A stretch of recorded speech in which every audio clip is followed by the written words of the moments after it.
And now, it's time for another Dice Tower review with Tom Vasel. Hey folks, today we're taking a look at a small little game from Cheapass Games called Before I Kill You, Mr. Spy. This is a game for 2 to 6 players, and in this game you are a megalomaniac master guy who's trying to take over the world through evil, and you've captured a spy or multiple spies, and you are, killing them, but you might want to taunt them before you have them put to death. Well, this was originally produced many years ago, and it was called Before I Kill You, Mr. Bond. And of course, copyright made them change it to the totally renamed Spy game, and then it's been actually renamed to this. And from what I understand, some rules have been changed. I never actually played the original, and I know they're very similar. This one's a little bit more streamlined. Do you want to be evil? Do you want to capture spies? Here's how you do it.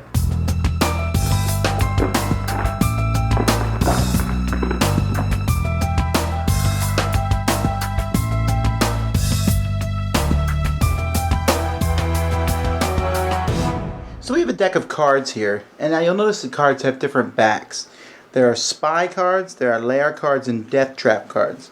Spy cards and lairs and death trap cards have the same backs.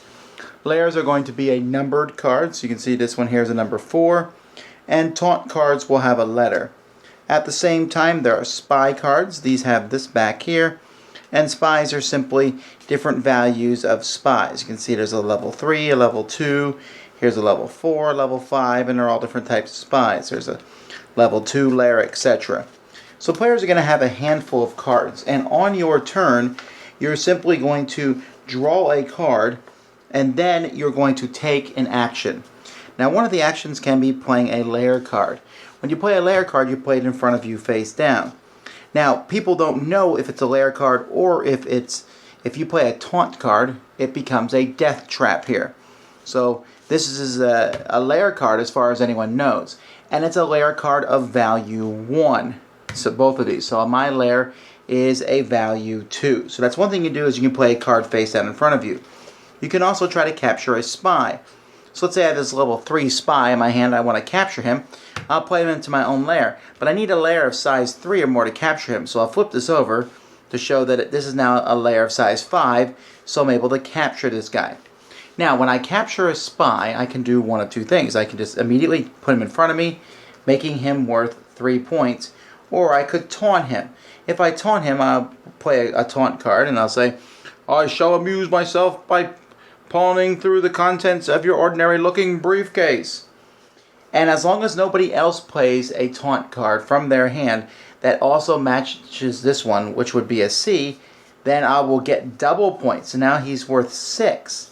I'm like, well, that's fine. I'm going to play another taunt here. What? What's that music? Ice cream! Again, if no one says anything, this card is now worth 12 points because I've doubled it again. But I decided to go farther. I have another one in my hand.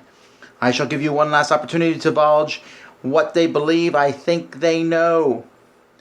Now it's worth 24 points, but now someone else plays an H card from their hand, and I get nothing. So that's how that works. You can kind of push your luck.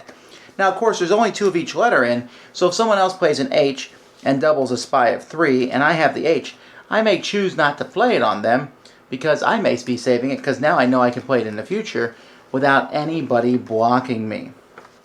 Now, if you can also send a spy to steal someone else's lair. Well, you can send a spy to steal someone's lair that's face up. You probably want to send a spy that's the same number. You'll steal that lair and put it in front of you, and then you get to immediately kill that spy and capture them. Or capture them, whatever. You get the points for them, 4 points. If you don't know what the lair is, you have to guess. So maybe I'll send this 3 spy here to steal a lair. It's 4. Whoops. Now they capture the spy instead of me, and they can even taunt it and double it if they want to. Or maybe I send a 7 spy, which is too high. I still steal the lair, but the spy's like, that wasn't worth my time, and he leaves and disappears. And finally, you can steal a spy from someone else's hand. You can do that because they have the different backs. You can even steal one from the top of the deck. Once you steal it, you can also use it immediately. So this will continue until the deck runs out, in which case whoever has most points wins. Or if someone gets 33 points, then that player is the winner of the game. Well, there you go. Very simple, very fast game. This is what I like to call a filler game, a game you play between other games. And it really works well. It's kind of this funny thing. It's like, how far will you push your luck? And I like the fact that you need 33 points to win the game, because that's one more than 32. If you have that 2 spy that you double 4, double 8, double 16, double 32, you're still not going to win. And even if you have like a 3 or 4 spy and double them a few times, you really would have to play a lot of taunts on one spy. Usually you'll play 1 or 2 taunts at the most. And the game offers some small decisions. Will I play a taunt, or will I steal a spy? You have these different decisions to make, but it's pretty straightforward. Just that kind of outguessing each other. Now the game plays up to 6 players, and you'll start with fewer cards. I think when you play with 6 players, each player starts with 3 cards, while if you play with 2, it starts with 7. 2 is probably too few. 6 is a little too many, I think, because it runs into that problem of, well, I'll play this, but someone at the table is likely going to block me. I think it's really at a sweet spot with 3 to 5, probably 4 being the best number. And there's ways for people to block you, but even then, you can keep a taunt and you let someone else double theirs, and then later on play that knowing you can double for free. The game isn't long. 33 points I've seen happen once. Most of the time the deck runs out, and then whoever has most points wins, but it runs out pretty quickly. The box here, does it have a time on the box?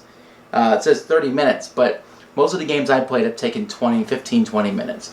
I like the artwork. I like the James Bond feel to it. Something to pass the time, but an entertaining way to do so. That's before I kill you, Mr. Spy. Dice Tower Judgment approved. Thanks so much for watching the Dice Tower videos. Find more great videos and reviews, as well as our top-rated audio podcast at Dicetower.com. You can also find other great shows at DicetowerNetwork.com. I'm Eric Summerer, and you've been watching The Dice Tower. The Dice Tower is sponsored by Cool Stuff Inc., where you can find great games for great prices. Cool stuff in stock. Check them out at CoolStuffInc.com. Shut the door! There.